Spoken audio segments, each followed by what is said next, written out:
Olá, queridos alunos, tudo bem com vocês?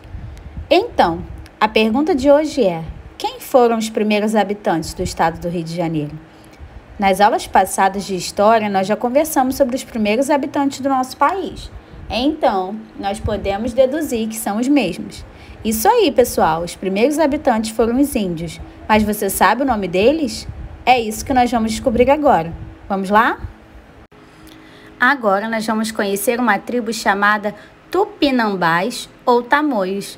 Sim, muitas vezes os portugueses eles chamavam a mesma tribo com nomes diferentes.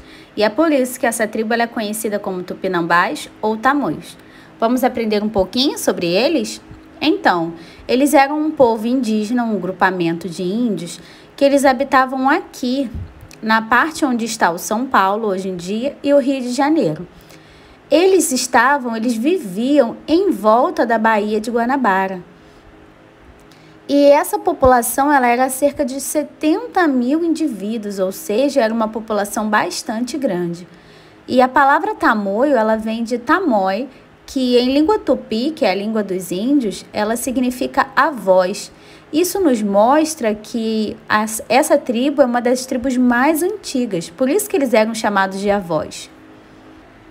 Isso indicava que eles eram o grupo de tupi que mais tempo havia se instalado no litoral do Brasil.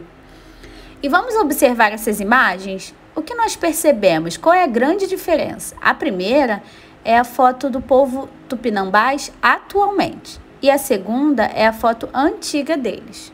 A primeira coisa que eu observo olhando essas imagens é o quanto a vestimenta deles tiveram que ser adaptada, né?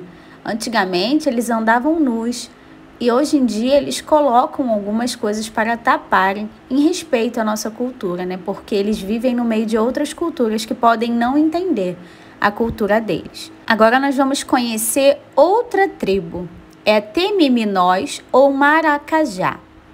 Essa tribo ela viveu na Ilha do Governador, em São Cristóvão, Niterói e no sul do Espírito Santo.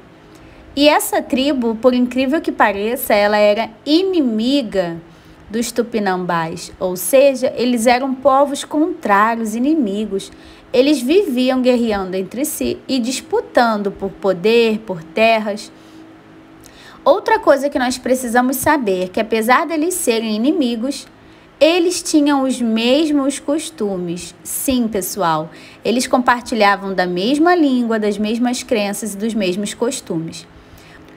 Observe essa imagem. A primeira imagem é uma estátua em homenagem aos maracajás. Essa estátua ela fica lá em Niterói. E nós sabemos que lá era um local onde eles moravam. Então, essa estátua está lá para representar essa história. E abaixo nós temos uma foto antiga do povo tupinambá guerreando. Eles eram guerreiros, eles guerreavam bastante. Então agora nós vamos falar um pouquinho sobre as curiosidades desses dois povos indígenas. Vamos lá, nós já falamos sobre a moradia deles e vamos apenas relembrar. Os tupinambás, eles moravam nas lagunas e nas enseadas da região do Flamengo, além de morar também na área de Niterói, na Ilha do Governador e em parte do Espírito Santo. Os Temiminós, eles moravam no entorno da Baía de Guanabara. A população deles variava de 500 a 3 mil indígenas, morando no mesmo local. E as características deles é que eles eram bastante alegres, animados, apaixonados por música e dança.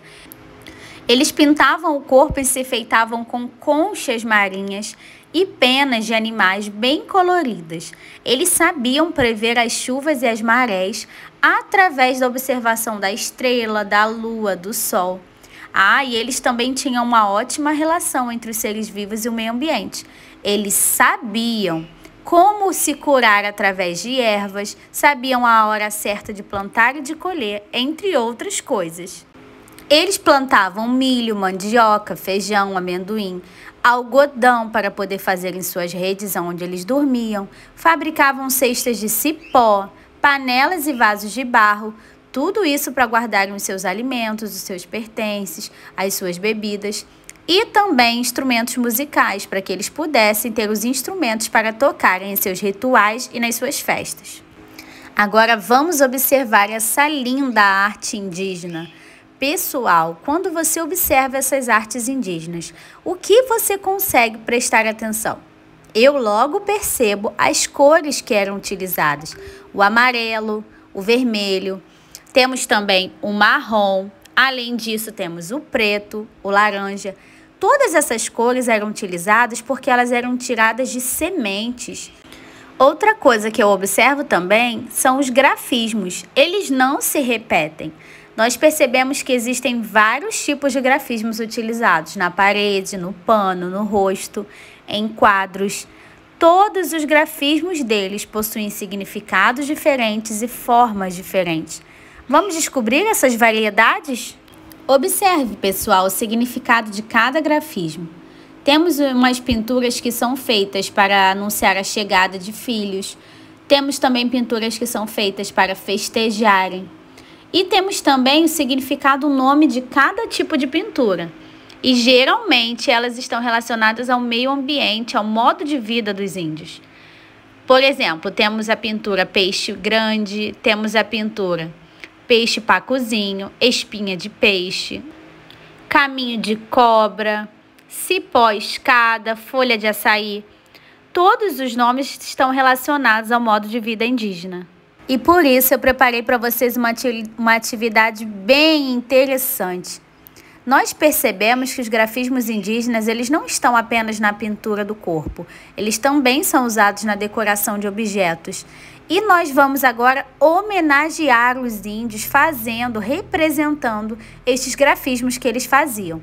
Que tal se você fizer a silhueta da sua mão, escolher um grafismo e reproduzir? Eu tenho certeza que vai ficar maravilhoso. Use a sua criatividade e, principalmente, divirta-se conhecendo essa linda cultura. Beijos e até amanhã!